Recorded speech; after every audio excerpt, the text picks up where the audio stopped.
Respected professors and the learned audience, Assalamu alaikum. I am Dr. Sharmin Abbasi, Associate Professor of OBGYN and the EC member of the Obstetrical and Gynecological Society of Bangladesh. Welcome you all to today's very important and exciting session for the OBGYN specialist, that is the hypertension in pregnancy. It is a very important topic in case of undergrad students, postgraduate students, and also for the clinicians who are dealing every day with the pregnancy with hypertensive patient. And in the aspect of Bangladesh, this is also very important because to reduction of the maternal mortality, we need to reduce the preeclampsia and eclampsia cases, which is a complicated consequence from the hypertension in pregnancy. We are very much delighted and honored and also privileged that BD physician today arranged this program. And today, as a chief guest, we have Professor Muhammad Nazrul Islam Sir, former UGC Professor Cardiology, Bangabandhu Sheikh Mujib Medical Vishwavidyalaya. Please welcome, sir. And also as a chairperson, we have Professor Kohinoor Begum, Vice President, BCPS, and Professor of Department of OBGYN, Popular Medical College, Dhaka. And as a speaker, we have a very renowned speaker. Already she joined in our previous session and talked in a very excellent way, Dr. Shilpi Ahmed, consultant cardiologist section of cardiology, Johns Hopkins School of Medicine, USA. Please welcome Madam in our today's session. And also we have a panelist, Professor Chaudhry Mishkat sir, and also we, by this time, get a renowned gynecologist, the head of the Department of Bardem, Professor Shamshad Jahan Sheli Madam also joined with us. I'm seeing also Professor Serin Farag Siddiqa, head of the Department of Anwar Khan Modern Medical College, joined with us. And with the time, many of the important delegates, I think, joined today's exciting session. And the coordinator, Dr. Ehsan Khan, thank you for coordinating this session in proper way. Now, without any delay, I'm requesting, first of all, Professor Nazrul sir, just give a small remark. And after that, our chairperson, Professor Kohinoor Madam, will start the session. Thank you, moderator. I think this should be an exciting presentation by Shilpi Ahmed, and without any delay, I request Madam Kohinoor to just continue the session. Thank you. Kohinoor Madam, please. Unmute for anyone, Madam, unmute, please. অসংখ্য ধন্যবাদ শর্মিন। উপস্থিত সুধীবৃন্দ, আমরা কিন্তু মাঝখানে একদিন আরেক আলাপ আমরা ডিসকাস করছিলাম hypertension and pregnancy. It is a very vast subject, very complicated also. It is very important also because it is one of the important cause of maternal death in our this subcontinent.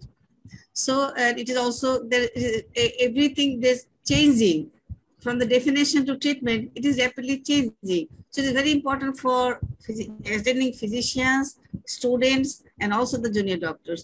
So it is a very timely selection of the topic.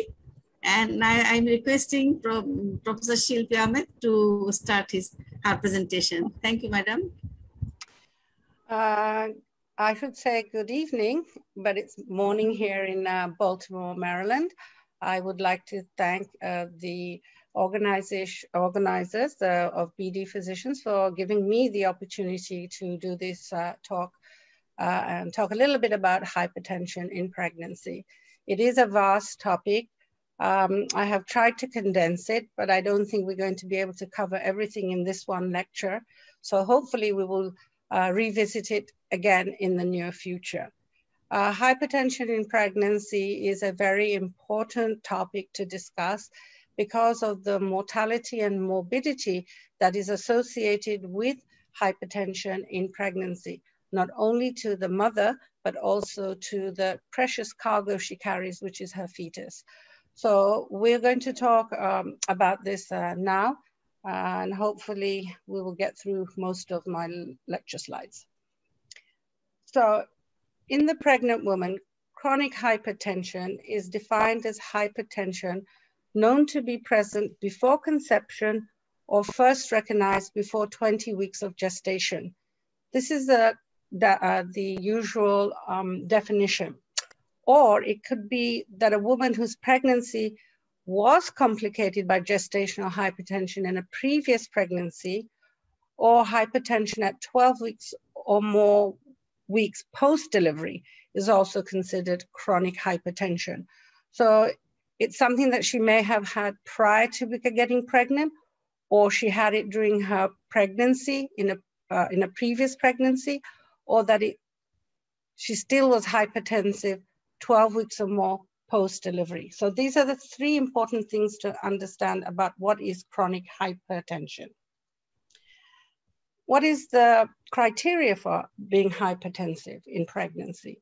So if the systolic blood pressure is greater or equal to 140 millimeters of mercury, or the diastolic blood pressure is greater or equal to 90 millimeters of mercury, or both, then this is hypertension. Now, there is something called severe hypertension, and this is defined when the systolic blood pressure is greater or equal to 160 millimeters of mercury, and the diastolic is greater than 110 millimeters of mercury. These are things that you would just have to remember and keep in mind.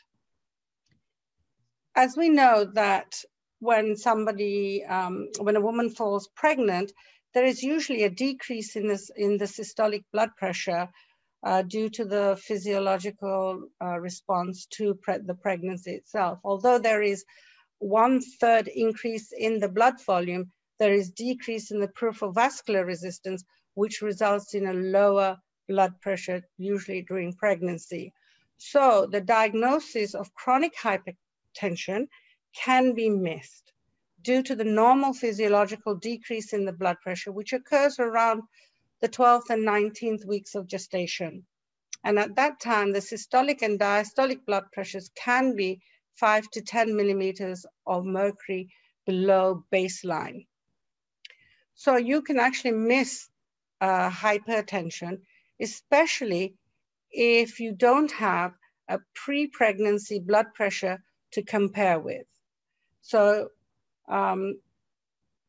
that is something that you also have to be aware of and keep it also in the back of your mind, that the blood pressure you're looking at may not be the real blood pressure of that patient.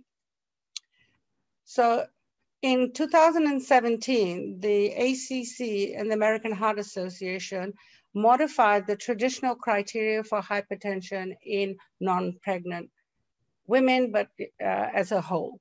So there were 3 criteria. So there was elevated blood pressure, where the systolic blood pressure is between 120 to 129, and the diastolic is less than 80 millimeters of mercury. Then stage 1 hypertension is defined as the systolic blood pressure of 130 to 139 millimeters of mercury, and the diastolic is 80 to 89. And then you have stage 2 hypertension, where the systolic blood pressure is greater or equal to 140, and the diastolic blood pressure is greater or equal to 90 millimeters of mercury.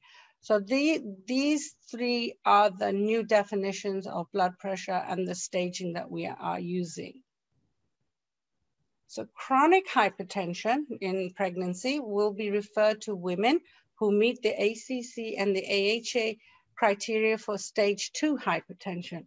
And as you recall, that means that the blood pressure is greater or equal to 140, or the diastolic is greater than 90 millimeters of mercury. The American College of Obstetricians and Gynecologists suggest that for women who are in stage 1 hypertension, that we use a conservative management, and that could include closer maternal monitoring during pregnancy. Basically saying that these women may not need to be put on any antihypertensive. So in the United States, chronic hypertension is estimated to be found in 0.62 to 1.5% of pregnant women. And this is because the prevalence has increased as maternal age has increased, and there is more obesity to be found in the population. And it's also found that there are 2 times higher incidence of pregnancy in a African-American pregnant woman compared to a white woman. As Professor Begum has said, that chronic hypertension and cardiovascular disease are the leading causes of maternal and fetal and neonatal morbidity and mortality. In 13 to 40% of pregnant women who have chronic hypertension, they also have superimposed preeclampsia, and this results in high rates of adverse outcomes. So, just reiterating, there is an increased risk of adverse maternal outcomes associated with chronic hypertension in pregnancy. And this risk increases as the severity of hypertension increases, and the effect of severe hypertension will be end organ damage. So if there is higher blood pressure and end organ damage, you will see more adverse outcomes in these people. On top of all of this, the outcomes are even worse if there are other things associated with the high blood pressure, which include obesity. And why obesity? Because obesity itself is associated with hypertension, diabetes, insulin resistance, chronic inflammation, and endothelial dysfunction. So a woman who has high blood pressure and obesity is at a higher risk of adverse maternal outcomes than with just hypertension and having a normal weight. So what are these maternal adverse outcomes due to chronic hypertension during pregnancy? I've just listed them here, and I'll just go through this list.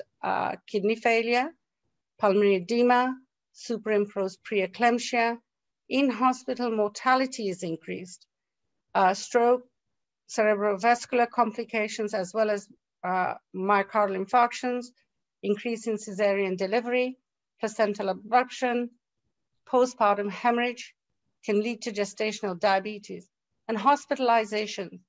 So the mean patient length hospitalization for a patient for chronic hypertension without preeclampsia is about 5 days. But if the patient has imposed preeclampsia, then you are more than doubling the patient length of stay in the hospital to over 12 days.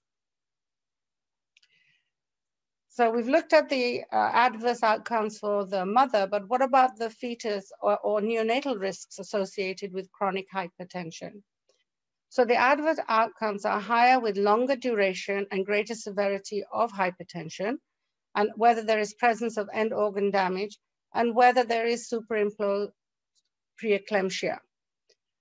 So the perinatal mortality is actually 2 to 4 times higher in pregnancies which are complicated by chronic hypertension. So this is why we have to pay such particular attention to these mothers who are coming in with high blood pressure, because we are now having to treat not only her, but also make sure that there is a good outcome for the fetus. There's threefold increase in the following outcomes for women with chronic hypertension during pregnancy. So this is what happens to her during her pregnancy. There's preterm delivery, which is less than 37 weeks. Birth weight is sometimes less than 2,500 grams. Newborns may have to be admitted to the neonatal intensive care unit. They usually have small for gestational age, and there are some chronic congenital malformations which are also associated with chronic hypertension. So what is the long-term prognosis for somebody who has had pregnancy-associated hypertension? So both chronic hypertension and preeclampsia in later life is associated with increased cardiovascular risk. And in the offspring, there is a moderate association with self-reported cognitive decline and mental and mood disorders. So again, these are the reasons why we must pay attention to how we treat these women. So we should be really looking to see, before a woman gets pregnant, whether she is at risk for hypertension. So even before she falls pregnant, preconception, we should look to see if she is at risk. We can do baseline laboratory tests. We look at creatinine, the urine protein to creatinine ratio, get a complete blood count. If the patient is at risk for renal problems, then we would look at her electrolytes. Sometimes it's useful in women to get a liver transaminases and platelet count as an optional baseline, but it is useful to compare if the patient were to go into preeclampsia in later pregnancy. So you have a baseline to compare with. If the patient has any cardiovascular risks, then you may need to do a transthoracic echo, or if that's not available, 12-lead echocardiogram. Testing for secondary causes of hypertension can be initiated pre-conception if there is a high suspicion that this patient is hypertensive at that point. You should review and optimize antihypertensive medications, evaluate for comorbidities such as diabetes, obesity, cigarette smoking, and manage these problems. And you should always recommend home blood pressure monitoring. During prenatal care, you must determine the estimated date of delivery. And it is recommended that about 12 to 16 weeks of gestation, you should start low dose aspirin in these women who have chronic hypertension, if there's no contraindications, to prevent preeclampsia. Blood pressure should be monitored at each prenatal visit or monthly. And after 20 weeks of gestation, you should start discussing the signs and symptoms of preeclampsia, so the patient will be prepared. 28 to 32 weeks of gestation or older, ultrasound should be done to evaluate fetal growth, because we have said that there may be fetal growth retardation in patients who have chronic hypertension. And then 32 weeks, begin fetal testing. And then as the pregnancy advances, you need to plan for labor. There are two different ways of planning for labor in patients who are well controlled without medications, and those patients who will who are on medications, how are you going to deal with their delivery? So these are all things that you'll be doing for prenatal care. So if the patient goes into preeclampsia, obviously you're going to induce sooner than later. Postpartum, blood pressure should be measured every 3 to 10 days postpartum. You have to discuss with the patient again the signs and symptoms of postpartum eclampsia and severe hypertension. Encourage breastfeeding, discuss contraception options, and also discuss future pregnancy risks and long-term cardiovascular risks as well.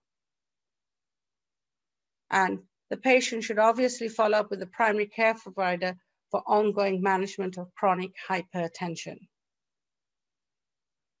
So when we are discussing hypertension before the patient falls pregnant, we may look at the secondary cause of hypertension, and this is just a list of all the things that we would consider: renal artery stenosis, we'd look at renal parenchymal disease, we would also look at primary aldosterism, pheochromas, Cushing's syndrome, hypo or hypothyroidism, coarctation of the aorta, obstructive sleep apnea, and you would obviously look at the appropriate diagnostic tests for those prior to the woman falling pregnant. So treatment of chronic hypertension.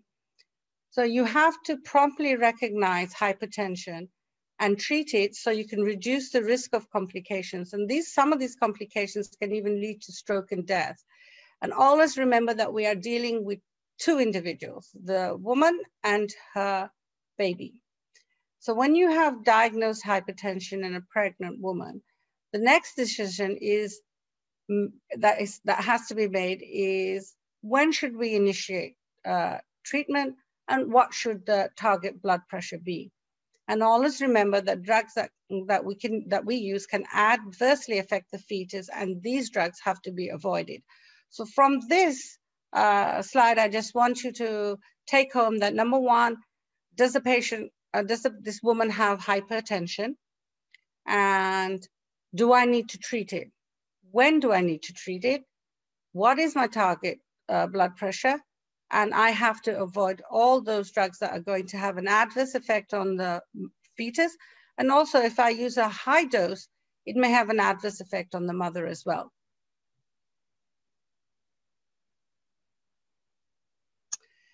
So there are many types of hypertensive disorders in pregnancy: preeclampsia, gestational hypertension, chronic hypertension with superimposed eclampsia. I am going to limit this talk just to chronic hypertension because this is such a vast topic. I have decided to do that. So blood pressure measurement is actually very important, and this has to be taught to the patient so that she can take her blood pressure and monitor it at home herself. So accurate measurement of blood pressure is essential. If the patient has had high blood pressure prior to getting pregnant, then the machine that she uses is the one she should use throughout her pregnancy. It is also a good idea to have the patient bring her blood pressure machine to you in your office, measure her blood pressure using your machine as well as her machine, so that you have an accurate assessment of the blood pressure and you know that this machine is working. So that if she calls you and says, my blood pressure is 160/90, you can say, yes, that's what it is, and take action. You must use appropriate standardized technique for blood pressure measurement. I'm just gonna go very quickly through them. We all know what they are. You're to avoid caffeine and nicotine. Well, the woman should not be smoking anyway at this time. Within 30 minutes of taking the blood pressure, measure after 5 minutes of rest in the sitting position, semi-reclining position with the back support, feet on the ground, not crossed, and arms should be supported at the level of the heart. Use an appropriate cuff size. As we all know, if we use a cuff that is larger than the circumference of the arm, you're going to get a lower blood pressure, and a tighter cuff is going to give you a higher blood pressure. And we're trying to get the appropriate blood pressure. You know, the mercury sphygmomanometer is usually the gold standard, but we can also use different automatic machines that are available now, although those have not well been studied. The first audible sound is your systolic pressure, and the disappearance is the diastolic pressure. Sometimes the sound is can be audible even after the after the fifth sound. So you'd use the fourth sound in pregnant women. So this is really something that should be taught to all our pregnant women, so that they can follow their own blood pressure at home, and they can then alert themselves and you to a problem that's arising. The timing of treatment of hypertension is dependent on how high the blood pressure is. And this is, I think, the most important factor in treating hypertension during pregnancy. And, you know, treatment should also consider the risks and benefits of both the mother and the fetus. So let me just reiterate, a severe blood pressure is blood pressure greater or equal to, I'm sorry, it should be 160, not 60, 160 millimeters of mercury, and a diastolic blood pressure greater or equal to 110 millimeters of mercury, which persists for more than 15 minutes. And this should be treated to reduce the risk of a stroke and heart failure and other serious maternal complications. So severe hypertension, greater or equal to 160 millimeters of mercury systolic, and diastolic greater than or equal to 110 for more than 15 minutes must be promptly treated. Treatment should be initiated as soon as possible within 30 to 60 minutes to avoid detrimental effects to both the mother and the fetus. Now, which is more important, systolic blood pressure or diastolic? You could say both are just as important as each other, but studies have shown that systolic blood pressure is more predictive of the adverse cerebral events than severe diastolic blood pressure. So systolic blood pressure greater than 160 millimeters of mercury in 96% of cases, and in 65% of cases where the diastolic blood pressure was greater than 10 milliliters of mercury, was predictive of a bad outcome. The other thing is that you have to alert the mother to the warning signs of high blood pressure, because if she delays coming to you or alerting you, then there will be poor outcomes, which could lead to fetal death, her death, when antihypertensive therapy is not initiated. So you have to have good communication with the mother. You should be following her more carefully, maybe seeing her once a month or even more frequently than that if needed. So in non-severe hypertension, there's no consensus as to the optimal blood pressure for initiation of treatment to prevent development of severe hypertension. And also, benefits and potential risk of treatment is not clear. This is one of those gray areas of hypertension in pregnancy. We know what to do with severe hypertension, but what about the ones who are not severe, but have like mild or moderate? What do we do with these women?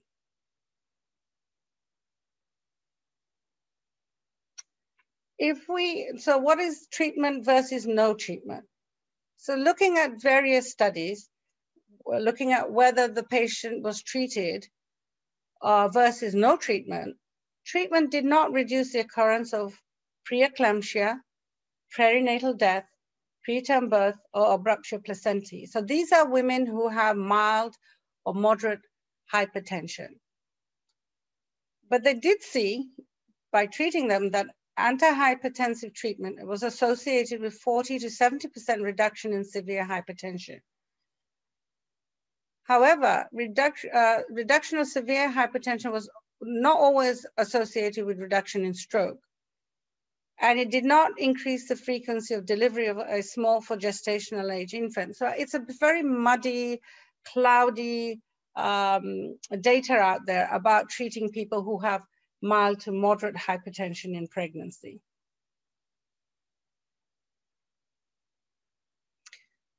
So there was a trial called the CHIPS trial, which looked at tight versus less tight blood pressure control.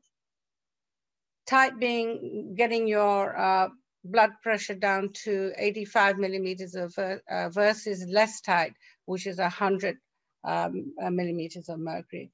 And they saw that women developed less severe hypertension in the tightly controlled group. We know that we want to control the severe hypertension because it's associated with maternal morbidity, preterm delivery, preeclampsia, the HELP syndrome, and lower infant birth weight. But looking at the treated and non-treated group, primary and secondary outcomes were similar in both groups. So tight control is neither advantageous nor is it harmful. So again, systolic blood pressure greater or equal to 160 millimeters of mercury, or diastolic greater than 100 that persists for greater than 15 minutes, antihypertensive therapy should be started. If there is an adolescent who's pregnant or young women with baseline blood pressure is low, usually between 70 or 70 over 75 millimeters of mercury, and in patients who have cardiac or cerebral symptoms, treatment should be started with lower blood pressure. So looking at the antihypertensive drugs, all antihypertensive drugs cross the placenta. There's no randomized trials on which to base which drug to use over another one.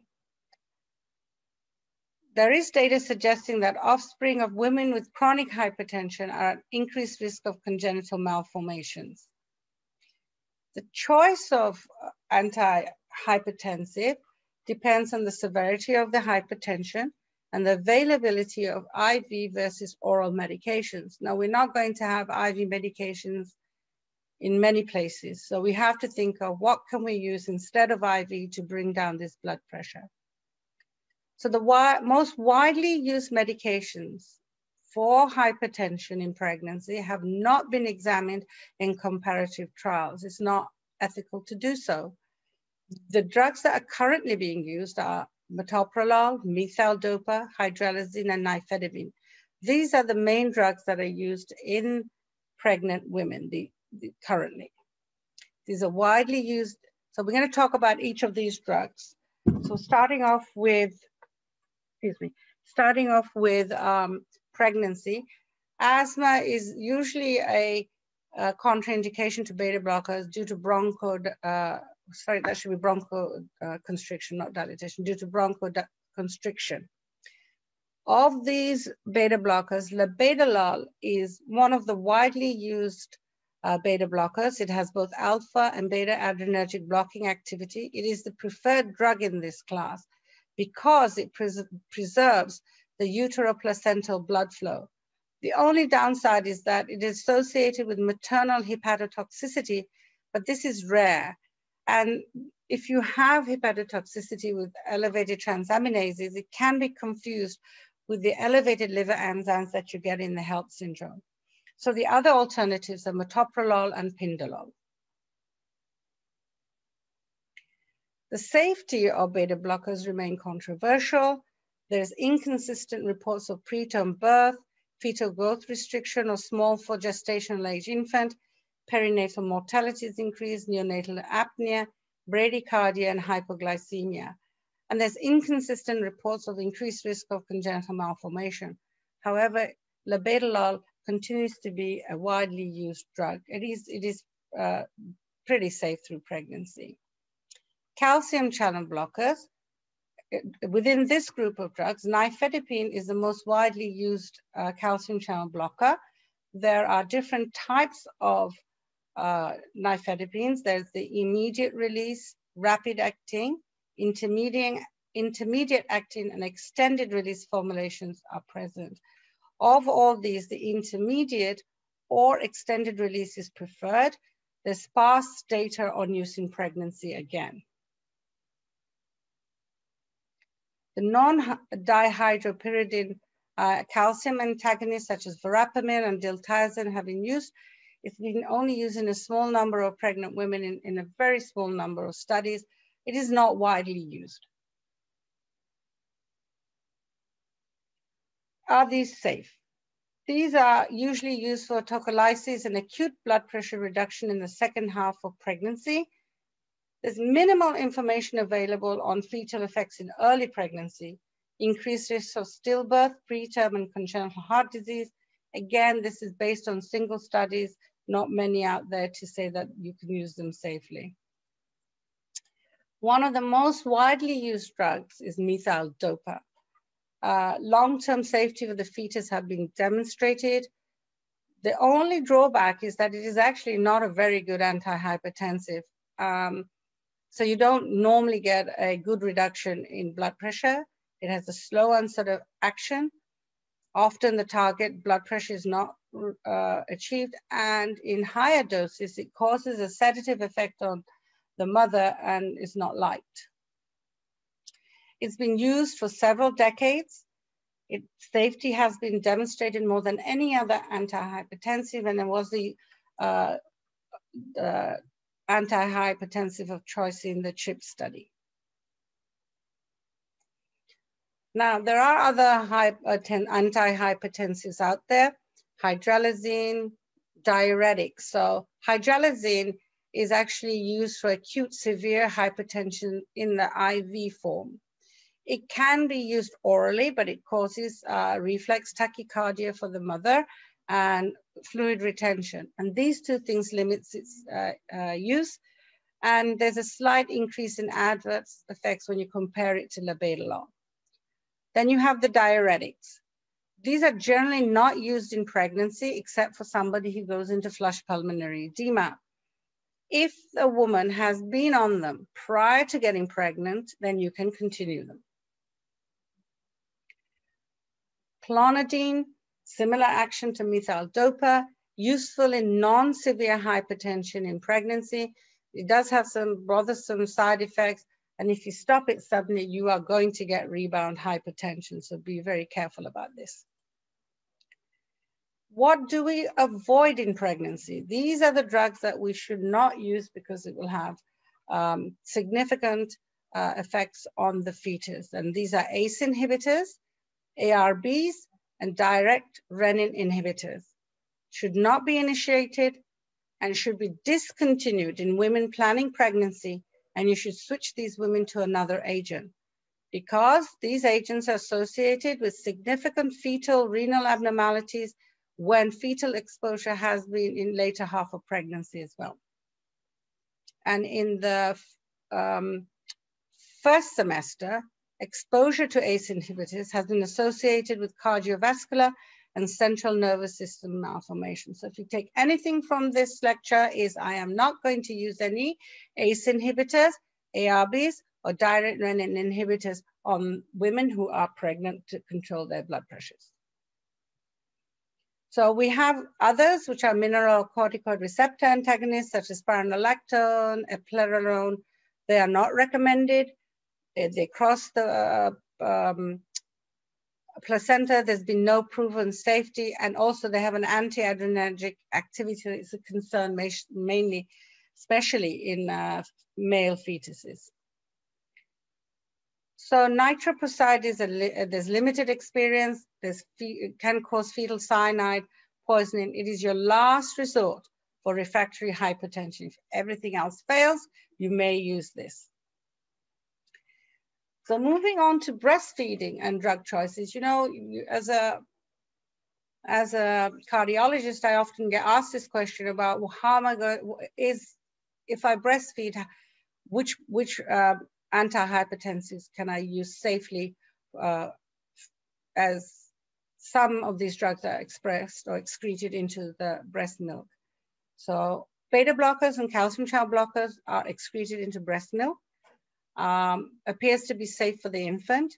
You choose the medication with the lowest transfer into human milk. So the lowest transfers are these three: propranolol, metoprolol, and acebutolol, and atenolol and bisoprolol. I'm sorry about the spelling. Are extensively excreted into milk.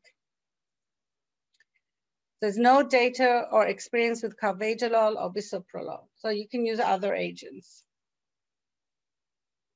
So calcium channel blockers, diltiazem, nifedipine, nicardipine, and verapamil. The infant dose is less than 2% and is acceptable to use. So I would suggest that most likely the best drugs that you're going to use to for postpartum person who's breastfeeding is propranolol, metoprolol, and acebutolol. ACE inhibitors also have a low-level transfer to breast milk. Of these different types of ACE inhibitors, captopril and enalapril may be used. And remember that the newborns may be susceptible to the hemodynamic effects, which will be hypotension. There's no data on ARBs. Caution with use of diuretics because they will reduce the blood volume and thus reduce milk volume. Hydrochlorothiazide, less than 50 milligrams a day, is probably okay to use. There's no information on furosemide. Methyldopa and hydralazine are safe, but with methyldopa, maternal depression has been reported. So the American College of Gynecologists suggests to avoid methyldopa in postpartum because of the incidence of postpartum depression. So these were the pharmacological interventions, but we also have to think of non-pharmacological interventions that we must talk to our pregnant patients who have high blood pressure. And one is physical activity. We should not give them bed rest. They have high blood pressure. We control the blood pressure. We don't tell them to have bed rest because it causes deconditioning. There may be bone loss, and that puts them at risk of thromboembolic events. However, if the blood pressure is way up high, then impending preeclampsia. Bed rest may improve uteroplacental blood flow. So this is, again, a clinical decision that you have to make with your patient and all the criteria of high blood pressure. Diet is important. Patients should be on a heart-healthy diet without salt reduction. You shouldn't initiate salt restriction because this may cause low intravascular volume, which we're trying to avoid. There's actually minimal information available out there for initiating a low salt or the DASH diet before pregnancy. So DASH stands for Dietary Approaches to Stop Hypertension Diet. I think I'm running out of time, but I will still continue. So what are the choice of drugs we have for acute therapy for severe hypertension? Now, the choice of therapy depends on you, on what your experience is and what you are familiar with with a particular drug that's going to be used. You should also take into consideration the side effect and the patient's preferences. But these three drugs you should not use, which are imodipine, Daxide, and ketenserin. So what do we do? What do we use? The first line drugs are labetalol and hydralazine. During the time that you use labetalol, you will monitor the fetal heart rate because you could induce bradycardia. It's rapid onset, has a good safety profile. Usually use 20 milligrams of IV labetalol over 2 minutes, and then at 10-minute intervals, so a maximum of 300 milligrams. And also, if the mother has comorbidities, say like cardiovascular comorbidities, you will have to monitor her heart rate as well. As you can see, blood pressure usually falls between 5 to 10 minutes. This doesn't work, you may have to switch to hydralazine. The dose of hydralazine is 5 milligrams IV over 1 to 2 minutes. After 20 minutes, you can do a 5 to 10 milligram bolus. Blood pressure starts to fall in 10 to 30 minutes. Total dose is 20 to 30 milligrams in 24 hours. If that doesn't work, you try labetalol. So labetalol and hydralazine, as you can see, are the workhorses of for us, for women who have hypertension during pregnancy. Nifedipine. Why I'm talking about nifedipine is that I want you to understand that the intermediate or extended release formulations are best used. Acute blood pressure reduction in severe and symptomatic hypertension, the intermediate and rapid formulation is useful, but you're really trying to avoid uteroplacental hypoperfusion and reflex activation of the maternal sympathetic nervous system. So when you are using these and you cause a hypoperfusion, and then there is activation of the mother's nervous system, what you're doing is you're increasing her heart rate, putting her at risk for headaches, increased events such as stroke, heart attacks, and arrhythmias that occur. So it's better really to avoid the immediate or rapid release. And when you use the extended release preparations, they do lower the blood pressure slowly over an hour rather than 5 to 10 minutes. And I think that's a preferred method of lowering the blood pressure. You don't want to just drop it suddenly. If there is no IV access, then rapid-acting nifedipine may have to be your first-line option for emergency treatment of acute severe hypertension in pregnancy and postpartum. So if you've got no choice, you've got no IV access, that may be the only choice you have. Extended release nifedipine, labetalol, and hydralazine, obviously the other options. One thing is never use sublingual nifedipine because you will drop that blood pressure too quickly. What is your target blood pressure? So you want to reduce the mean arterial pressure by no more than 25% over 2 hours to achieve a target blood pressure of 130 to 150 systolic and 80 to 100 diastolic. And the reason we don't want to drop it too quickly is that too rapid a blood pressure reduction can result in cerebral or myocardial ischemia or infarction. Second line drugs. If you can't control the blood pressure with labetalol or hydralazine, you can use nicardipine, esmolol by infusion, Other options are nitroglycerin and obviously nitroprusside is the last resort drug. What to use when no IV drugs are available? Oral nifedipine, retard or intermediate release, oral labetalol, oral Methyldopa, and they have seen that in a clinical trial in India, any one of these 3 drugs have been used and they have got blood pressure reduction in 6 hours. Once you've got the blood pressure down and everything looks good with the mother and the baby, you may need to continue antihypertensive therapy to maintain blood pressure throughout pregnancy. So the choice would be either labetalol or intermediate action or extended release nifedipine. Hydralazine can be added to achieve and maintain blood pressure at target. Methyldopa is acceptable, but then again, you may have to use higher doses and your patient may be bothered by the sedative effect that these have. So just going over chronic hypertensive drugs for not acute but throughout pregnancy. This is a drug, the class, initial dose, effective dose, maximum dose, and what it does. You know, these are the side effects of higher doses. So drugs such as labetalol has a combined alpha-beta blockade.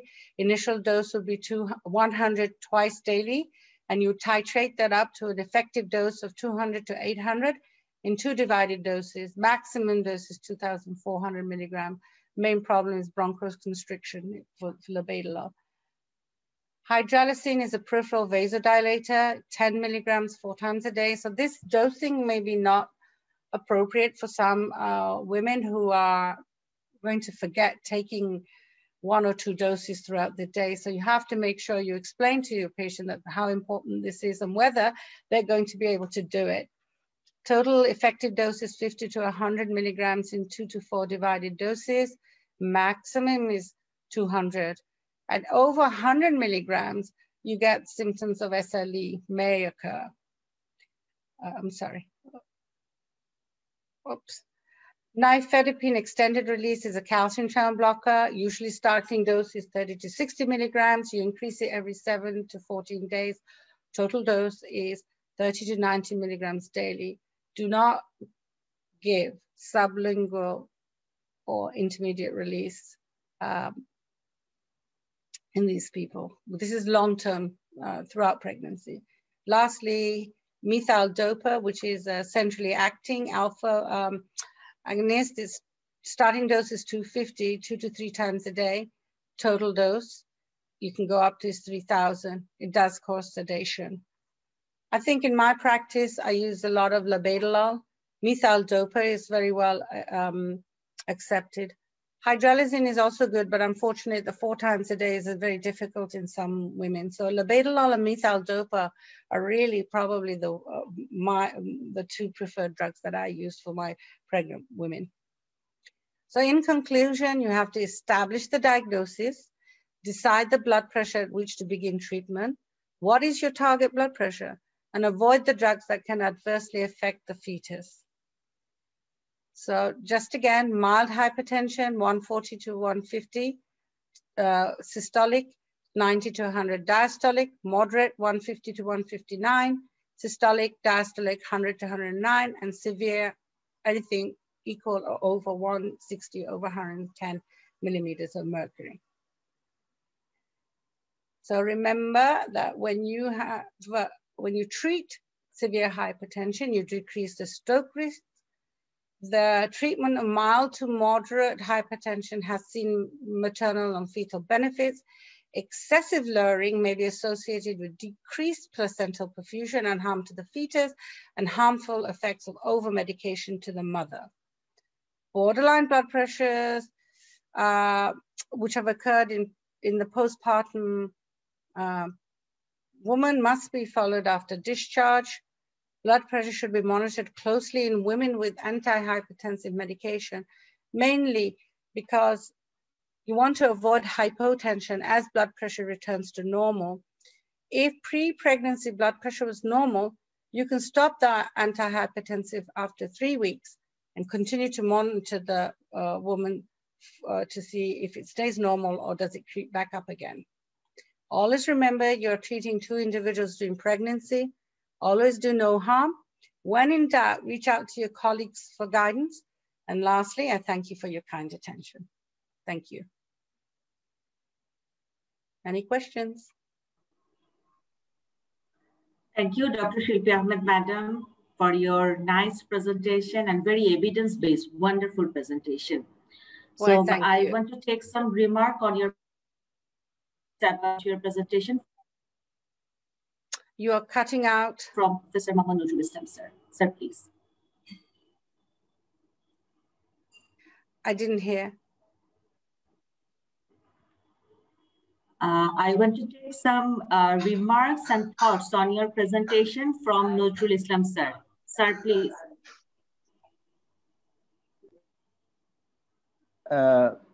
Actually, there's nothing to comment on the presentations. I think she has elaborately discussed the practical aspects of hypertension in pregnancy. But really, as Professor Kohinoor, I'll agree with me that we are in popular sometimes we are very much in trouble containing high blood pressure. But the practical aspect which Dr. Professor Shilpi has enumerated, I think this is a better idea to do that. For the residents who are doing either internal medicine, cardiology, or obs-gynae, they should think over this particular problem in pregnancy, because that is one of the important problems not for the one people, not for even the 2 people, but there are a lot of people from both the families, and everybody is looking on your over your neck of what would happen. So primary thing is to suspect or to think who patient may have this type of hypertension. Once you find a patient with hypertension, the next stage you have to be prepared for the next severity for say preeclampsia, eclampsia, and other things. The important aspect we must avoid in our country, most of the patient, we use sublingual nifedipine, not for pregnancy, but in others. This is dangerous, and everybody should avoid this thing. And regarding nifedipine, because since last around 20 years in our country, nidipine, the name of local name of nifedipine, short acting, was tremendously being used by all the people, including the GPs. That should be discouraged, even for the normal hypertension. That must be discouraged for the normal. I mean, this is what I want to say. Thank you. Thank you, Shilpi. Thank you. Very kind of you to make your remarks. Appreciate Thank you, Nurul sir. We have lots of questions in the chat box. So from the chat box, we'll take some questions. From our many participants, a question regarding the aspirin, madam. So what is the role of aspirin in case of gestational hypertension? If a patient have a history of gestational hypertension in previous pregnancy, so do you want to use it prophylactically from preconceptional period or after that? I think Dr. Kohinoor Begum, Professor Begum will be best to answer this question from a gynecological and obstetric view. But the recommendations are that you start at towards, I think, the second, third trimester to prevent preeclampsia. If you would be kind enough to elaborate, Professor Begum. We should not start aspirin prior to pregnancy. Even if she is a very risk case for PET, we should start aspirin at the end of first trimester or beginning of second trimester. That is 12 to 14 weeks, because that is the period when there is a spasm of the spiral arteries that causes placental ischemia. So if we use at that time, there will be relaxation of the smooth muscle, so it avoids placental ischemia, and it can act as a preventive measure. Okay, madam, this should be our protocol, I think. Continue that aspirin, yes. Abbasi, we should continue that aspirin up to, in literature they say up to term, but in some literature they say up to 36 weeks, at least prior to 2 to 3 weeks prior to delivery, so that it can avoid postpartum hemorrhage if they start liver pain prematurely. Okay, madam. Thank you, madam. And one question from our another participant, I think Professor Meshkat sir can add something in here. Sir, one patient having her first pregnancy during the postpartum period have the hypertensive hypertrophic cardiomyopathy. And now the patient is planning for the second pregnancy, sir. So what should be the screening or testing or preconceptional counseling regarding this patient, sir? If I can get your question, the patient developed hypertrophic cardiomyopathy just at the postpartum period. Yes, in the previous pregnancy, now patient wants another pregnancy and come to the obstetrician for the preconceptional counseling. So what should be our counseling or screening regarding this patient, sir? Yeah. When we deal with a patient with hypertrophic cardiomyopathy, then we need to evaluate this patient by echocardiography to see whether the patient do have the obstructive variety of hypertrophic cardiomyopathy.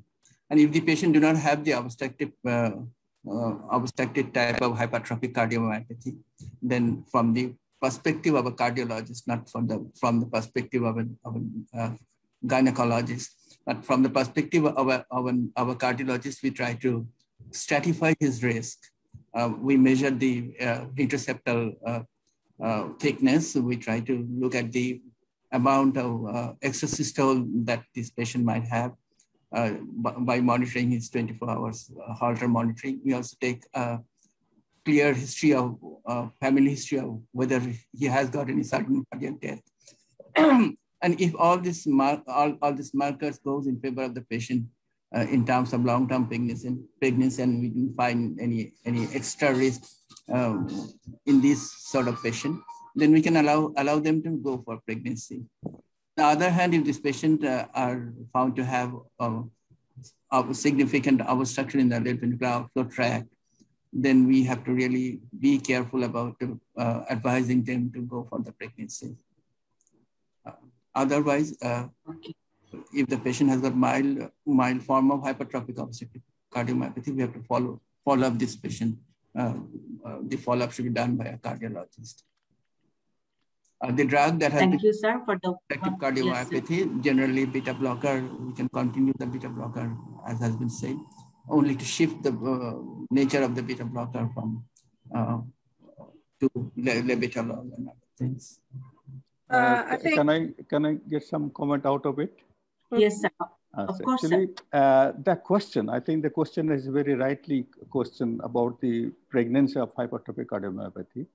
Hypertrophic cardiomyopathy should be screened very properly because this is the clinical, from the clinical history, from even up to genetic study, because we must determine how much penetration of the genetic element is in the family. Look, if the family has got very common of sudden cardiac death, that's very risky, number one. Otherwise, whatever Dr. Professor Meshkat has decided and discussed, that's all right. But we must have a very clean-cut history, at least first, second, and third generation history, whether there is a sudden death or not. Because the two aspects of sudden death in hypertrophic cardiomyopathy, one is, as Professor Meshkat was telling, arrhythmia.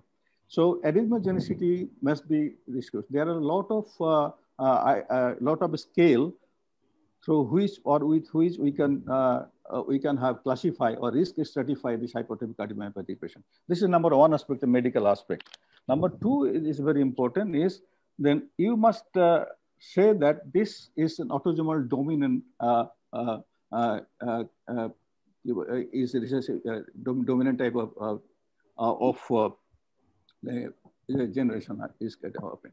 So we must ask them that your baby may have developed hypertrophic cardiomyopathy, and that in that case even the severity may be more. So not only the medical surveillance and counseling, but she must also have psychological counseling in this matter. Because if we found there are a lot of heavy chain or light chain, if we have some genetic abnormalities, the chance of having severe form of hypertrophic cardiomyopathy in the offspring is quite common. So in that case, maybe you must discuss whether you are going to have to take your baby or not. This decision is very difficult. A doctor cannot give it. So must have a counseling, proper counseling with the families and the patient, of course, and then you have to decide. So this is very important aspect. Yeah. Because I have, when we were working in hypertrophic cardiomyopathy in BSMMU, we found at least 3 or 4 families who has actually have hypertrophic cardiomyopathy. And this particular family had very severe incidence of sudden cardiac death in the paternal side or also in the maternal side. So this is a very important aspect to discuss with the patient. Thank you very much. So I would like to say that the pre-pregnancy assessment in women is very important for this. And she's already been diagnosed as having hypertrophic obstructive cardiomyopathy. So the things that you would really want to know before the next pregnancy is how symptomatic is she? Number 2 is how bad is the LVOT obstruction? Are there any arrhythmias pre-pregnancy? And lastly, I think you need to look at what the LV systolic function is. So these are things that you do pre-pregnancy. You can take her through pregnancy quite safely as long as you pay attention to these things. Beta blocker can be continued, but the most important thing is if she has some degree of obstruction is to avoid hypotension and all the drugs that can cause hypotension during pregnancy. So that's very important, I think, for this group of women. And the counseling, obviously, about whether she carries the pregnancy or not, and how is it going to affect her baby. But going back to what we initially started this talk on, which is treatment of hypertension.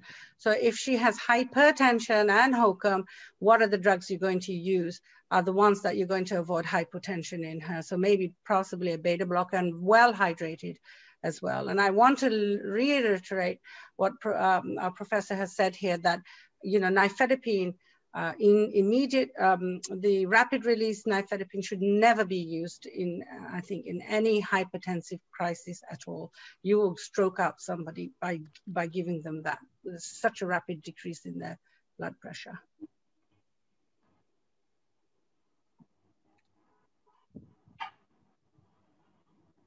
Thank you, madam. Thank you. Very elaborately, we can discuss regarding this patient. We have another question. Is a patient, is a primary patient, 8 weeks of pregnancy with high blood pressure. Now the patient has an acute ischemic stroke. So what should be our strategy to manage this patient? How old's the patient?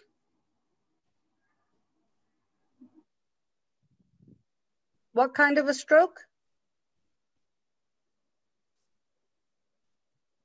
Is it a stroke? Is it ischemic stroke or is it hemorrhagic stroke? Ischemic stroke, and she is 37.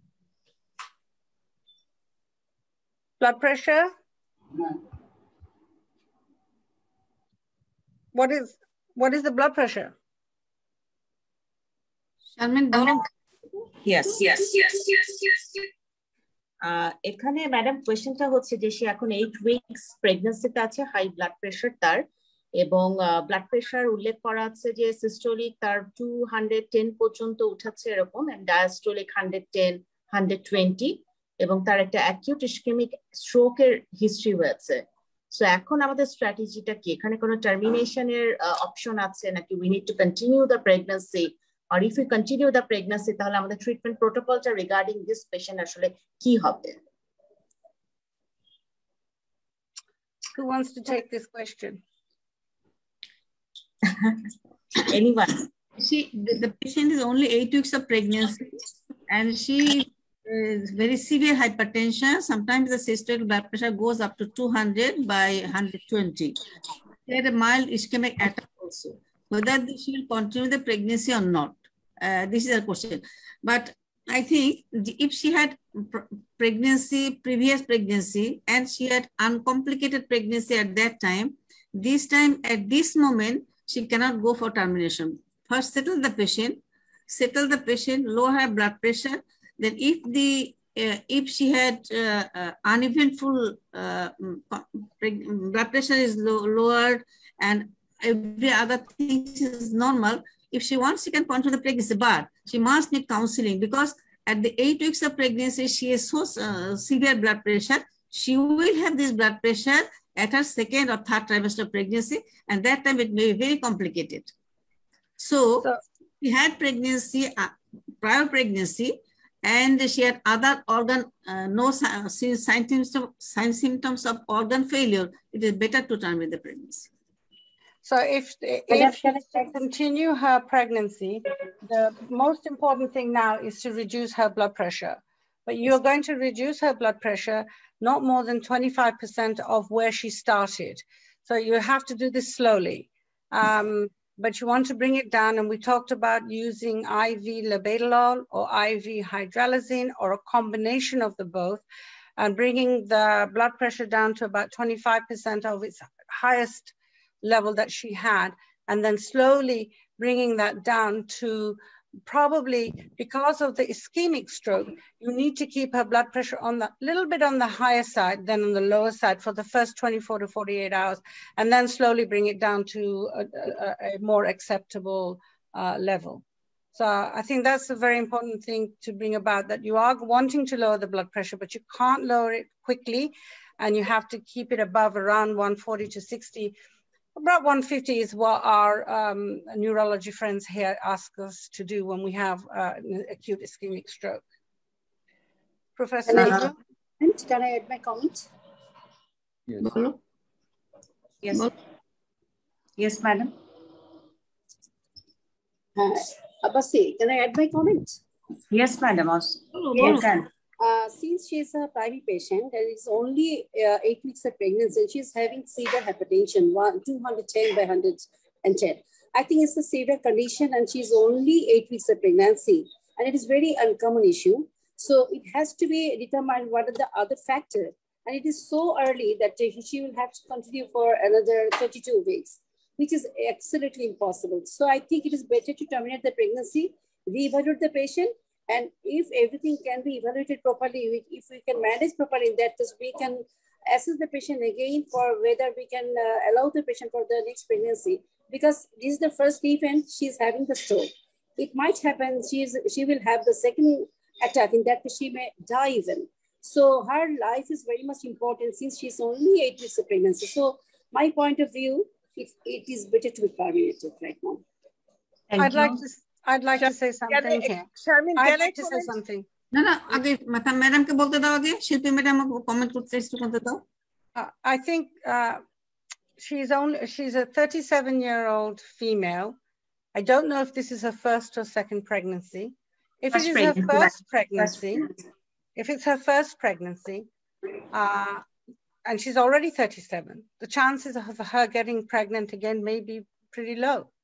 So this is a very precious pregnancy for her. And as her physician, I think we should be looking not only to the fetus, that's important, but also to her as well. Both together, we have to make a decision as to how we can help her to continue the pregnancy, so she doesn't lose maybe her only chance of continuing. If we can control her blood pressure throughout the pregnancy, and there is no adverse effect on the fetus at this point, should we not be able to help her through her pregnancy by making sure, having closer visits, following her blood pressure, working with, with the OB, working with the cardiologist or whoever, to ensure that she does not put herself risk of higher blood pressures. That is me thinking from a 37-year-old with first pregnancy, and maybe her last pregnancy. আমি বলতে চাচ্ছিলাম জিনাত বলবো madam একটুখানি No, exactly. Actually, I very much agreed with Professor Dr. Shilpi, because there's no consensus in the world anywhere that somebody is having ischemic attack and then she has to terminate. So it is patient's desire. We have to, what Madam told, that we have to discuss the pros and cons of this pregnancy. Definitely she's at risk of another ischemia because throughout the pregnancy, she might have hypercoagulable state. Anyway, we have to honor the patient's desire. That is very important. And if she likes to continue, we have to take the shared decision. That's only my things. Thank you. I think that's very important what you said about the shared decision between the patient. Exactly, the shared decision and respectful. We have to counsel the patient and her guardian about the complications and everything. So if they decide to the pregnancy, we should take the advantage of having our cardiovascular colleagues to deal with this patient combinedly. And neurophysician too. Sharmin? G Nazrul sir কিছু যুক্ত করবেন এখানে sir? Not now. Not now. Madam এটার সাথে একটা supplementary question এসেছে everybody.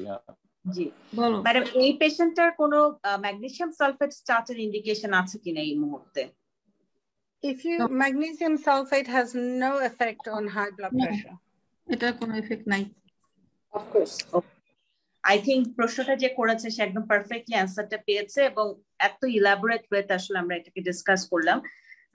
একটু next একটা কোয়েশ্চেনে যাই। এটা খুব কমন একটা কোয়েশ্চেন অনেকেই করেছে যে এই মুহূর্তে যারা প্রেগন্যান্সি আছে এবং তারা যারা কোভিড পজিটিভ হচ্ছে, is there an impact of COVID-19 to increase the blood pressure in case of pregnancy? যে কেউ অ্যান্সার করতে পারেন। শিল্পী ম্যাডাম যদি একটু যুক্ত করেন, ওখানে আপনারা কি দেখছেন যে যাদের এরকম কোভিড হচ্ছে প্রেগন্যান্সিতে তাদের ব্লাড প্রেশার বাড়ছে বা এমন কিছু হচ্ছে কিনা? COVID-19 infection in pregnant women can be fatal. It can result in the death of the fetus as well as the mother. Preterm babies are born. High blood pressure is not one of the findings that we have seen here in pregnant women. They usually have other complications due to COVID-19, usually the same things that happen to non-pregnant women, but COVID-19 infection during pregnancy is actually a very serious and can lead to death. So I have not seen specifically high blood pressure just due to COVID infections. We do see myocarditis occur, pericardial effusions occur. We sometimes also see things like, pulmonary emboli, those kind of things. But hypertension isolated by itself is not a common finding in COVID-19 infection. Is that what do you find in Bangladesh? যুক্ত করবেন কিনা এমনি ডিএসএলটা কেমন হয় যে আমি যদি শুধু ফিমেলদের সাইডটা জানতে চাই, প্রেগন্যান্সি নেই, অনেকে বলছে যে তারা আগে হাইপারটেনসিভ ছিল না কিন্তু কোভিড হওয়ার পর হয়তো ঘুম হচ্ছে না বা অন্য কোনো কারণে তারা বলছে যে তাদের ব্লাড প্রেশারটা একটু শুট করেছে, এমনকি আমরা দেখছি কিনা sir? For general population, we have found some people have developed hypertension after they have suffered from COVID-19 infection. But so long the pregnancy is concerned, there are hardly we have heard any cases when the patient had developed the hypertension after having the COVID during the pregnancy. So far my knowledge goes, we have not heard about such cases. One of the reasons. হাইপারটেনশনের সঙ্গে তোমার Covid এর কোনো সম্পর্ক নাই, কিন্তু madam যে বললেন না শিল্পী ম্যাডাম যে there are other factors that can hamper that can complicate the pregnancy, like hypercoagulable state, another is something this, but hypertension এটা খুব একটা not related to COVID. তো আমরা বলতে পারি ডিরেক্টলি এটার সাথে কোভিড এর সাথে কোনো সম্পর্ক নেই। নিশ্চয়ই উত্তরটা পেয়ে গেছেন তিনি। একটা প্রশ্ন ম্যাডাম বারবার এসেছে, ঠিক আপনারা কিভাবে দেখবেন যে যাদের ক্রনিক হাইপারটেনশনের হিস্ট্রি আছে when they are planning for the pregnancy, এখানে কার্ডিওভাস্কুলার ডিজিজের যে রিস্ক ফ্যাক্টর গুলো এগুলো কি স্ক্রিনিং আমাদের ম্যান্ডেটরি কিনা, এবং যদি ম্যান্ডেটরি হয় তাহলে আমরা কোনগুলো আসলে স্ক্রিনিং ক্ষেত্রে একেবারে আমাদের দেশে যেহেতু লো সোশিও ইকোনমিক একটা স্ট্যাটাস, এখানে আমরা কোন স্ক্রিনিং গুলোকে আসলে ম্যান্ডেটরি ভাবে নিয়ে আসবো একটু যদি সবাই অল্প করে যুক্ত করে। জি Okay, so pre-pregnancy hypertension and risk factors for coronary artery disease is the question. So prior to pregnancy, if you've identified people who are coming to you for screening, they will already have told you they have high blood pressure. They may have diabetes. They may have high cholesterol. They may have been a smoker or are continuing to smoke. They may have a family history of coronary artery disease. These things will come out when you take a good history. When you do a physical examination, you may hear a murmur of aortic stenosis. You may hear a murmur of mitral stenosis, or you may hear a murmur of mitral regurgitation. You do a good physical examination. You can get an EKG. The EKG will guide you. You may see left ventricular hypertrophy on the EKG. You may see left atrial enlargement, right atrial enlargement.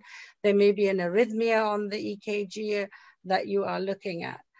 The history in itself will guide you as to what kind of investigation you are wanting to do. So I think an EKG is important. An echo may be useful, but as you said, you're in a country where this may not be available everywhere. So it's a good history that you're going to take.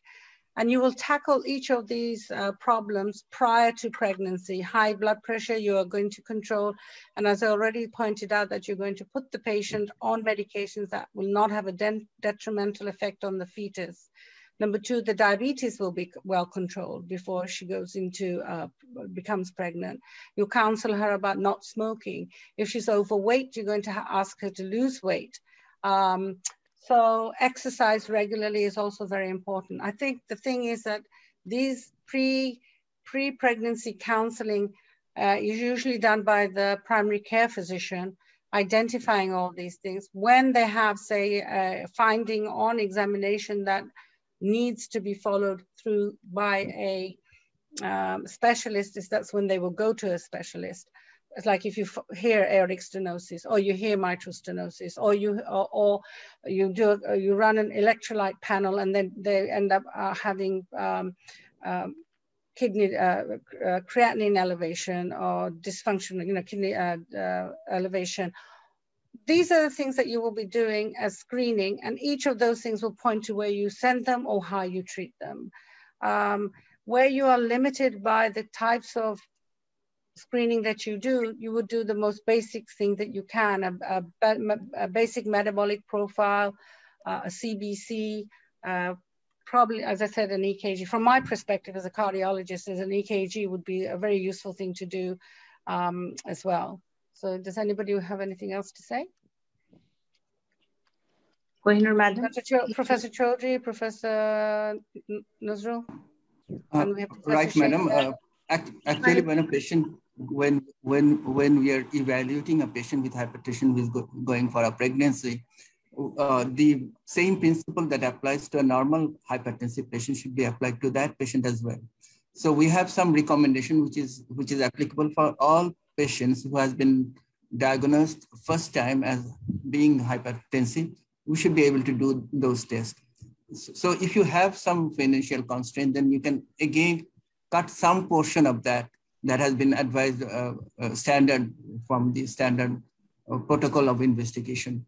And as Madam has rightly said, ECG is the first line of investigation. We have the metabolic profile, like lipid profile and the blood sugar level. We have to look at the serum creatinine and uric acid to some extent, because this patient might have required thiazide at some time.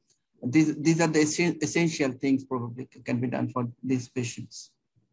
So is the ECG and echo nothing special for nothing extra you're going to add for a patient who is planning. ECG or echo is mandatory for this patient? No. Echo is not a mandatory, because neither for the patient with normal, when first detected to have hypertension. This is second line of investigation. You can get it. Okay, Shilpi, go on. I was just going to say that, a good history is what you really need. And then identify the risk factors.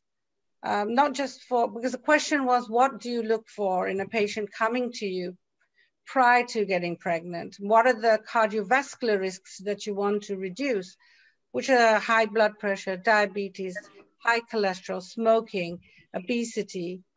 These are the main risk factors that you're going to try and reduce in this pre-pregnant person. and blood work has been pointed out, EKG would be something to look at because that gives you an idea of what could be present in that patient, like left ventricular hypertrophy, left atrial enlargement, right atrial enlargement, which could also point to, is the right side, do you have right ventricular hypertrophy? These are things that you would do minimally and try and address them before the patient becomes pregnant so that they have a healthier pregnancy. I think that was what the question was. আমার মনে হয় যে এটাকে খুব আরো simplified করা যেতে পারে। সাধারণত হাই ব্লাড প্রেশার যাদেরকে করি তাদের প্রথম যেটা ফ্যাক্টর সেটা হলো রিস্ক স্ট্র্যাটিফিকেশন। এই জিনিসটা আমাদের খুবই, আর 5টা হাইপারটেনসিভ পেশেন্টের জন্য যা করা হয় এটারও তাই করা দরকার। খেয়াল করতে হবে যে এগুলো একটা স্টেপ বাই, প্রথমে ব্লাড প্রেশার লেভেল, তারপরে রিস্ক ফ্যাক্টরস এবং ফ্যামিলি হিস্টরি আজকে এটা করে কিন্তু আমরা mild, moderate up to severe পর্যন্ত ক্লাসিফাই করতে পারি। টেস্টের প্রয়োজন তখনই হবে যখন আমরা 4th ফেজের যে রিস্ক ফ্যাক্টর যেটা আছে সেটা হলো হাইপারটেনশন মেডিয়েটেড অর্গান ড্যামেজ আছে কিনা দেখার জন্য। সো এটা তার আগেই কিন্তু আমরা প্রায় 3/4 পেশেন্টকে কিন্তু আমরা স্ক্রিন করতে পারি without doing any sort of lab investigations. কিন্তু ল্যাব ইনভেস্টিগেশন তখনই লাগবে যখন আপনি মনে করেন যে না এটা হার্ট রেট বেশি ছিল এবং তার অর্গান ড্যামেজ হতে পারে। Then initial lab test must be ECG and ECG. And if you are confirmed enough that there may be some sort of other disease like cardiomyopathy or hypertrophic cardiomyopathy, then you can go for echo. Echo definitely is not the primary choice test for assessing the patient. More than 90% patient can be assessed by simple history, identifying the risk factors and the comorbid disease. If you can have a blood pressure level, risk factors, and comorbid, you can evaluate almost 90% of the patient. Thank you.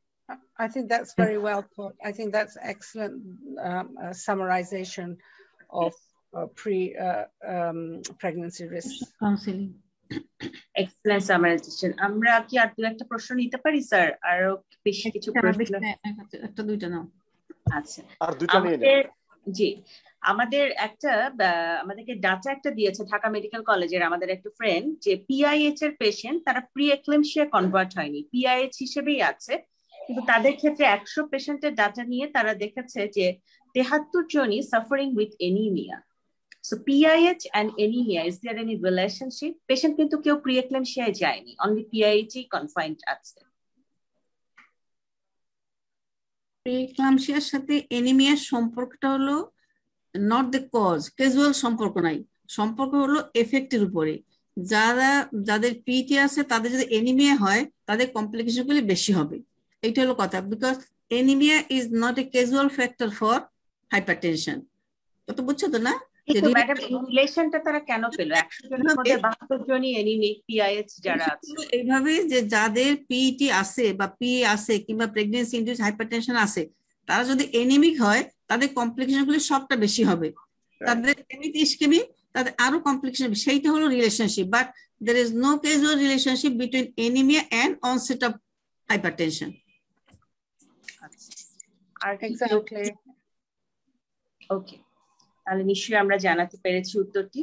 আর একটি যেটি সেটা হচ্ছে যে আমাদের দেশে আসলে blood pressure মেজারমেন্টটা দেখা যায় যে খুব ঝামেলা হয়, যে পেশেন্টরা ঘরে থাকে কি করবে বুঝতে পারে না, তো অনেকেই ডিজিটাল অটোমেটেড মেশিন কিনে নিয়ে বাসায় প্রেশারটা মাপে, এটা আপনারা কতটা সাপোর্ট করেন?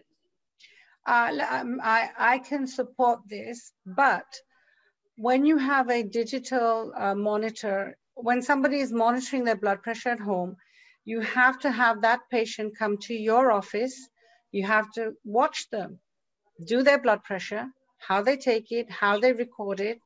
And also you have to take the blood pressure with your machine. We use a regular sphygmomanometer, and we know that all our machines are calibrated and they give us the correct blood pressure. So then you compare your blood pressure with the blood pressure that that patient is taking, the way they take it at home, and you compare the two to make sure that the blood pressure readings are within 10 millimeters of mercury of each reading. If that is true, that occurs, then you are confident then that blood pressure reading is going to be correct when you call them in. Usual blood pressure measurements are done when a patient sits for 10 to 15 minutes. I think I went over this, 10 to 15 minutes, feet on the floor, uncrossed. You need to have your heart at the level, or the arm at the level of your heart. Take 3 blood pressure readings, one after the other, 1 minute apart. Take the last 2 readings. And you can ask the patient to do it every morning or evening. You want to make sure that the blood pressure is even throughout the day, not just in the morning or just in the evening. Avoid caffeine, no smoking before you do the blood pressure. And then you write it down and you ask the patient to either call it in or you bring it to you every time they come to visit you with their machine, so you can check it all the time. There are many different types of blood pressure machines out there. You know, the wrist, then you have the cuff, and then you have one that you put the cuff on and then you it automatically takes it. The most important thing about all this blood pressure business is that the cuff size has to be appropriate. You can't have a too tight a cuff or too loose a cuff. Your blood pressure readings are not going to be correct. So those I think are the most important features of taking home blood pressure. এই প্রসঙ্গে আমি 2 minute একটু কথা বলে নিই, সুযোগ পাওয়া গেছে যখন। এটা হলো যে home blood pressure is a must, not for pregnancy but for everybody.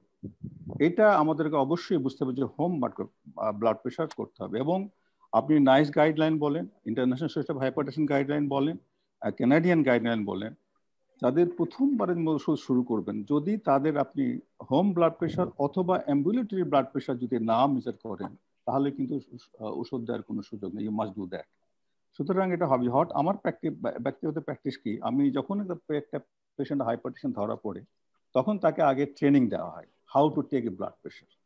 যে কথাগুলো প্রফেসর শিল্পী বললো সেগুলো তাকে শেখানো হয় এবং তাকে 1-2 মাসের মধ্যে দেখা যায় যে তার ভালো হচ্ছে। একটা জিনিস খেয়াল করতে হবে যে normal blood pressure for home blood pressure measurement and ambulatory measurement is up to 10 millimeter lower than the office blood pressure.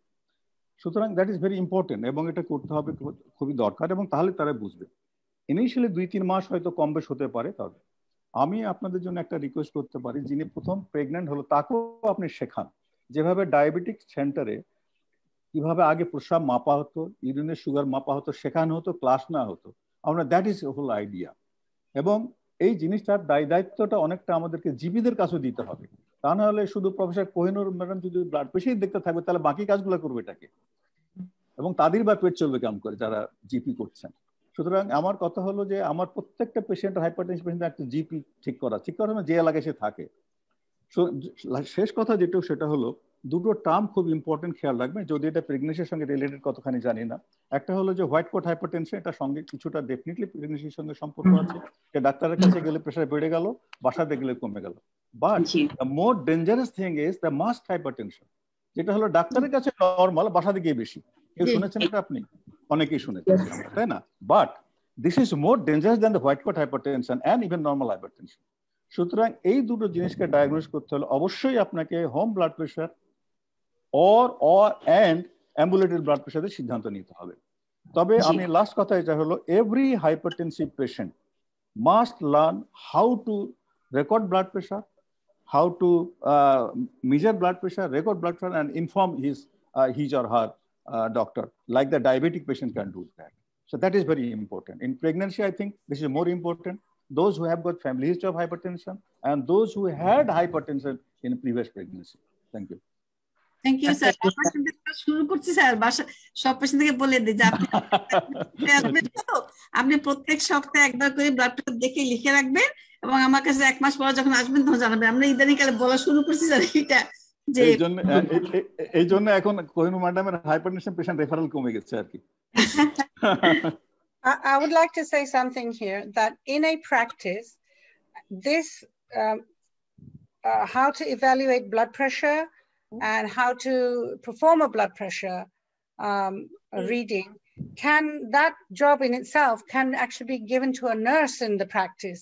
Yes. And all their job is to teach the patients about blood pressure. It is so important. And in my practice, we actually have a nurse who comes in and goes through and teaches the patient how to take a blood pressure. It is one of the most important things you can teach a person to take care of themselves in the community. And I would impress upon everybody to try and spend a few minutes. It doesn't take that long to teach how to take a blood pressure. It's so crucial in how we treat a patient. If we don't have the right data, then we may be over-medicating somebody or under-medicating somebody because the blood pressure readings we are receiving are not correct. Thank you, madam. আর যখন ambulatory মানে automatic blood pressure মেশিনকে use করা একটু বুদ্ধি শেখাতে হবে যে ওটা battery যদি ঠিক না থাকে, ব্যাটারি এদিকে হয়ে গেলে কাউন্ট কিন্তু বেশ উল্টাপাল্টা হয়। তো কাজে এটাও বলতে হবে, আপনারা যখন অটোমেটিক ব্লাড প্রেসার মেশিন দেখবেন, লুক অ্যাট দ্য ব্যাটারি, ওদের এটা টাইম এক্সপায়ার হয়ে গেছে, ওটা টাইম যদি কাছাকাছি এক্সপায়ার কাছাকাছি তার ব্লাড প্রেসার কিন্তু বেশ ফ্লাকচুয়েট করে। এটাও কিন্তু ওদেরকে একটু বুঝিয়ে বলার বিষয় আছে পেশেন্টদেরকে। জি ম্যাডাম, আমাদের যদি একটু ছোট ছোট করে কয়েকটা রিকোয়েস্ট খুব আসছে দুই একটা প্রশ্নের উত্তরে, জাস্ট খুব ছোট ছোট করে, মানে এক লাইনও যদি দেওয়া যায়। জি, দুই একটা নিচ্ছি ম্যাডাম। যে এখানে একটা প্রশ্ন বারবার এসেছে যে যদি কেউ একজন একটা হাইপারটেনসিভ একবেলা খায়, এখানে ওষুধটা সকালে দুপুরে বা রাতে নেওয়ার উপরে প্রেশার কন্ট্রোলের কোনো এফেক্ট আছে কিনা? অনেকে এই প্রশ্নটা বারবার করেছে। If it's a 24-hour formulation, there should really be no difference as to when you take the medication. 24 hours, it works for 24 hours. You have to take blood pressure medication at the same time every time if it's a 24-hour medication, because the blood levels will fall. And if you're taking it at 8 o'clock in the morning and then next day you decide to take it at 10 o'clock, you have actually, you know, your blood levels are going to go down within that between 8 and 10 before you take the next dose. Some blood pressure medications are taken at nights, like the ACE inhibitors work better at nighttime. But I think the question is, if you take one medication at the same time, every day you should take it so that you have the same amount blood level of that drug. So there is no variation to take the drug in morning or evening, no variation? Not really, except for some ACE inhibitors are better off at nighttime than during the daytime. But every drug, you know, if you're taking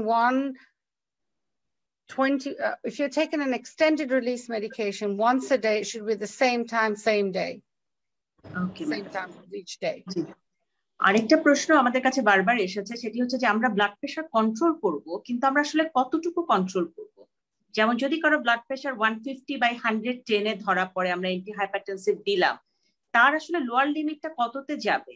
আমাদের তো অনেক সময় দেখা যায় যে lower than the lower limit চলে আসে, তখন পেশেন্ট কি নিজে নিজেই মেডিকেশন বন্ধ করবে নাকি ডাক্তারকে জানাবে, বা তার জন্য টার্গেট ভ্যালুটা আসলে কি 140/90 না তার নিচেও নামতে পারে ব্লাড প্রেশার? ক্রনিক হাইপারটেনশনের জন্য কি আমি প্রি-এক্লাম্পসিয়ার কথাটা বলে দিই। প্রি-এক্লাম্পসিয়াতে blood pressure, targeted blood pressure থাকবে 130/85, টার্গেটেড ব্লাড প্রেশার 130/85, এর নিচে চট করে নামাই দিবে না, বিকজ অফ, ম্যাডাম তো আগেই বলছে শিল্পী ম্যাডাম, যে ইউটেরাইন পারফিউশন কমে যাবে, তাহলে বাচ্চার হাইপোক্সিয়া বা ইভেন ডেথ হতে পারে।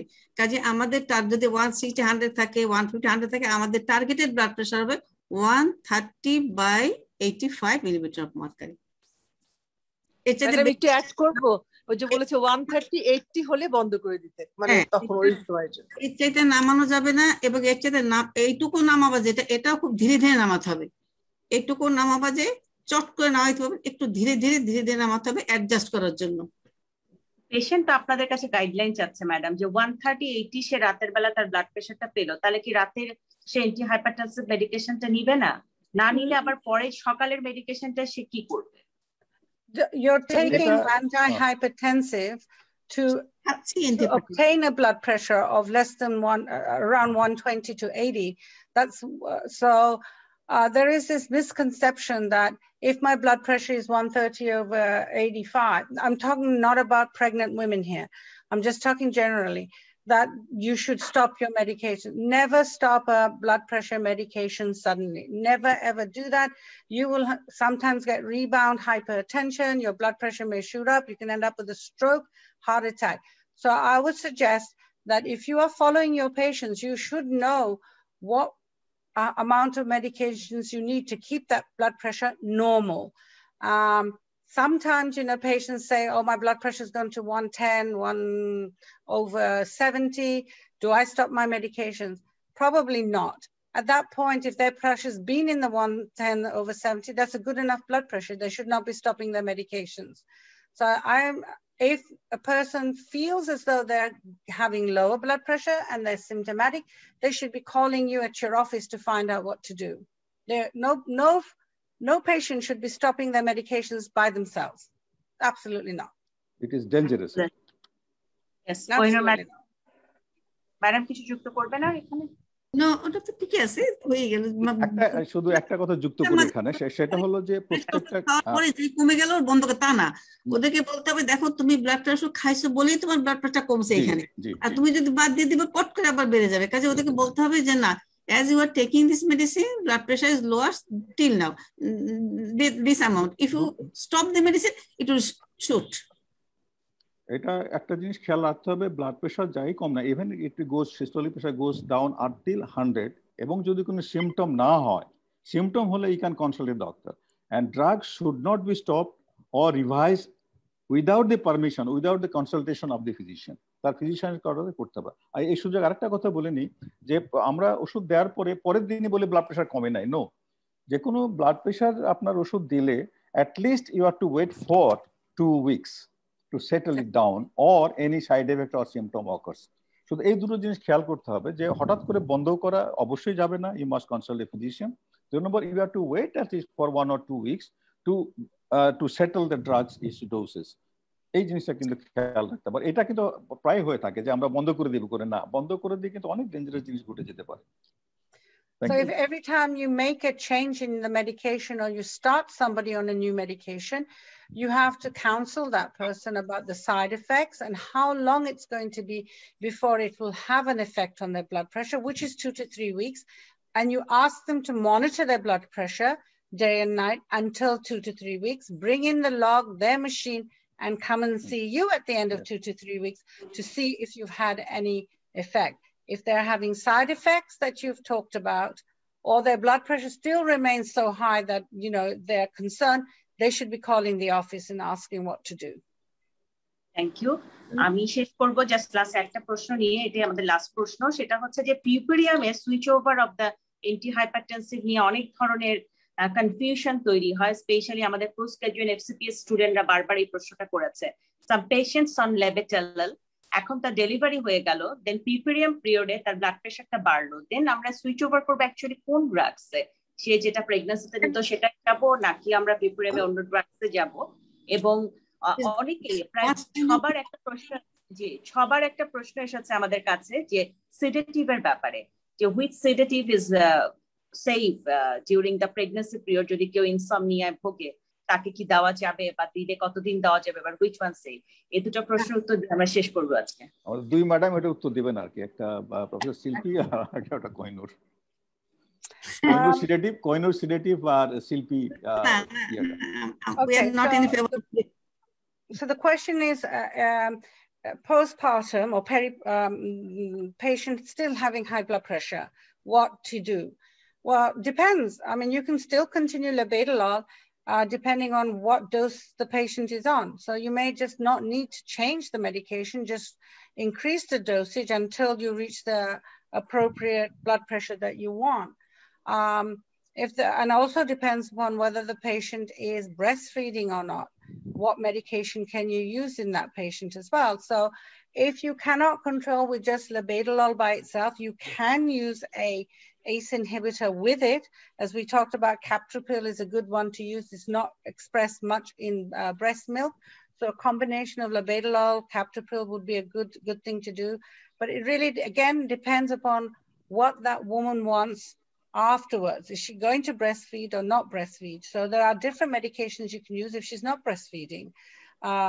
If she can't, so I would suggest, number one, what is the dosage of labetalol she's on after she has delivered? Is this, can I increase the labetalol dose?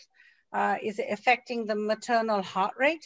Does the baby's heart rate, is it okay? Because we've got some expression of beta blocker in milk. And if it's not controlled, then try another drug such as captopril on top of that.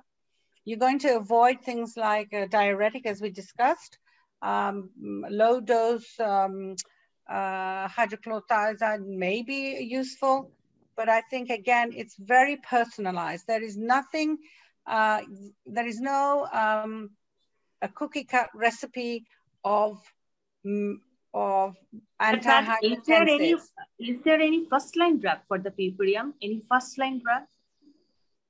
No. No, because Prenatal is the safest drug. Labetalol is labetalol, methyldopa, hydralazine. These three drugs are your workhorse for people who pregnant women. So labetalol, if you remember anything, it's labetalol, hydralazine, or methyldopa. Methyldopa in high doses will cause sedation, which many women don't want. Hydralazine is difficult in some women because it's a 4 times a day drug. So labetalol is usually twice a day and pretty much well tolerated. So these three drugs are what you are going to use long term for people who have chronic hypertension during pregnancy.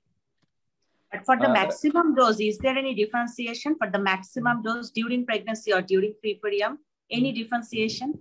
I don't think there's any differentiation. Again, you know, you have to look at the total dose that you're using and the side effects that the woman is having. I mean, everybody has a difference, can have side effects at different dosage.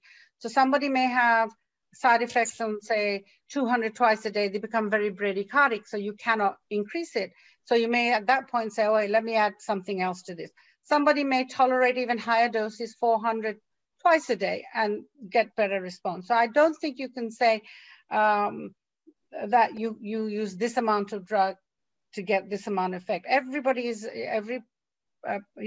has a different response to a certain dose of medication.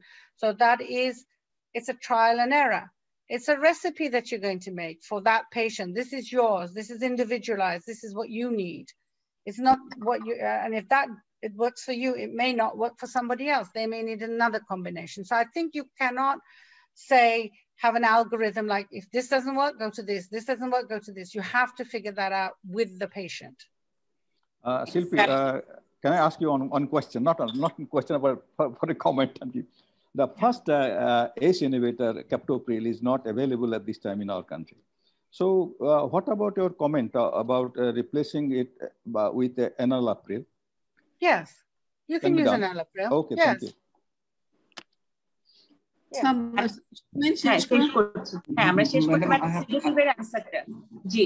Sir, I have got little comment about the. Nobody should get sedatives. I don't think.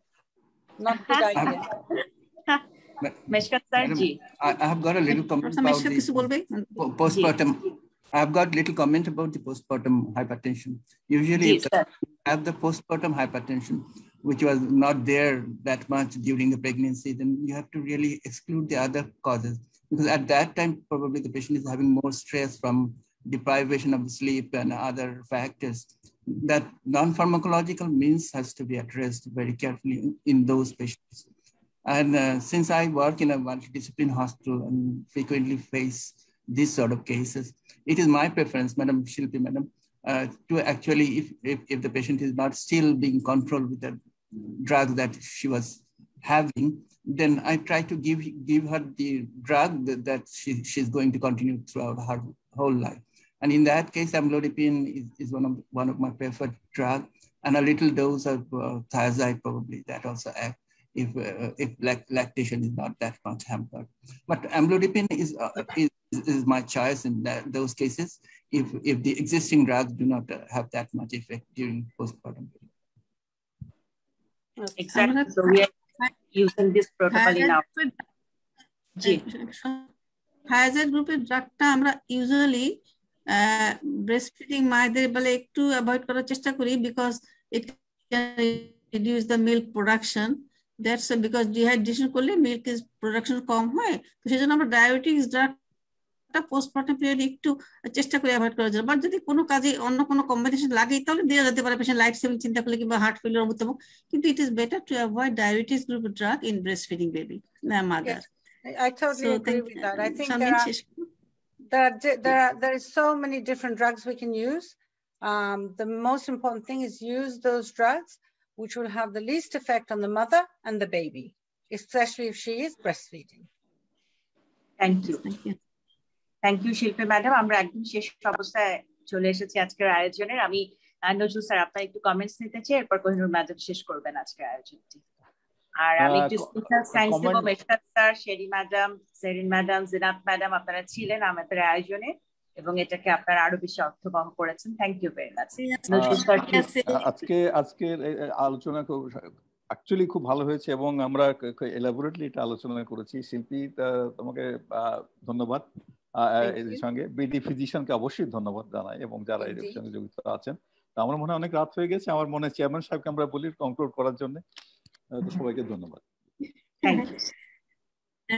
আপনাদের সবাইকে অসংখ্য ধন্যবাদ। শিল্পী ম্যাডামকে অসংখ্য ধন্যবাদ, একটা খুবই প্র্যাকটিক্যাল ভাবে উপস্থাপনা করে এবং আমরা যারা কোশ্চেন করছে তাদেরও ধন্যবাদ জানাই। তারা খুব প্র্যাকটিক্যাল কোশ্চেন জিজ্ঞেস করছে যে তাদের কাজে লাগবে। আর আমাদের এখানে যারা উপস্থিত আছেন সবাইকে অসংখ্য ধন্যবাদ জানাই। খুবই ইম্পর্টেন্ট টপিক এটা, প্রথমে আমরা শুরু করছি, খুবই ইম্পর্টেন্ট টপিক। যেমন প্রিক্লাম্পসিয়া যেমন important topic, essential hypertension during pregnancy এটা ক্রনিক হাইপারটেনশন এটাও একটা খুব ইম্পর্টেন্ট টপিক। বিকজ ইদানিংকালে সবাই একটু দেরি করে প্রেগনেন্সি নেয়, অনেকের এসেনশিয়াল হাইপারটেনশন আছে প্রেগনেন্সি, তারা চেষ্টা করতেছে। কাজে খুবই ইম্পর্টেন্ট টপিক, টাইমলি টপিক।